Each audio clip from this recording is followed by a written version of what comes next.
একটা খেলোয়াড়ের জন্য একটা ম্যাচ কতটা বাজে যেতে পারে, আপনি যতটা ভাবতে পারেন তার চেয়েও বোধহয় এই ম্যাচে বাজে খেলেছেন পারভেজ হোসেন ইমন।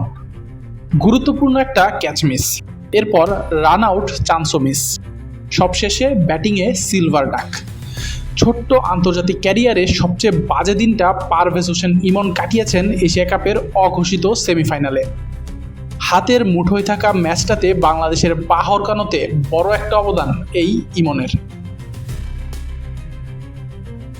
ভারতের বিপক্ষে ম্যাচে তামিম আর তার মধ্যে তুলনামূলক কম খারাপ করায় পাকিস্তানের বিপক্ষে একাদশে টিকে যান ইমন। যদিও ম্যাচ শুরুর আগেই এই সিদ্ধান্ত ছিল প্রশ্নবিদ্ধ। গত ম্যাচে বুমরার বিপক্ষে রীতিমতো দৃষ্টিকটু ব্যাট করেছেন ইমন, তবে বেশ কটা বাউন্ডারি মারায় টিকে যান একাদশে। একাদশে থাকার সিদ্ধান্তকে প্রশ্নবিদ্ধ করতে ব্যাটিংয়েও নামতে হয়নি ইমনকে। তাসকিন আহমেদের বলে সুইপার কাভারে সহজ ক্যাচ ছেড়ে জীবন দেন মোহাম্মদ নওয়াজের। সেই নওয়াজ পরে 15 বলে 25 রান করে ম্যাচ ঘুরিয়ে দেবার কাজটা করেন। এরপর আবারও 17তম ওভারে মোহাম্মদ হারিসকে জীবন দেন ইমন। এবার মোহাম্মদ নওয়াজ আর হারিসের ভুল বোঝাবুঝিতে এক প্রান্তে চলে আসেন দুই ব্যাটারি, কিন্তু সুইপার কাভার থেকে ইমন থ্রো করেন ভুল প্রান্তে। জীবন পেয়ে 23 বলে 31 রান করে পাকিস্তান ইনিংসের সেরা ব্যাটার হন হারিস।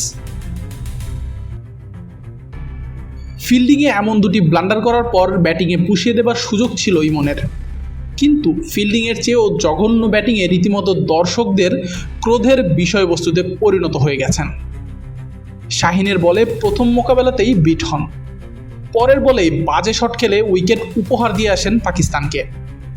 পুরো ম্যাচে এমন বাজে খেলার পর এই দিনটা ভুলেই যেতে চাইবেন ইমন।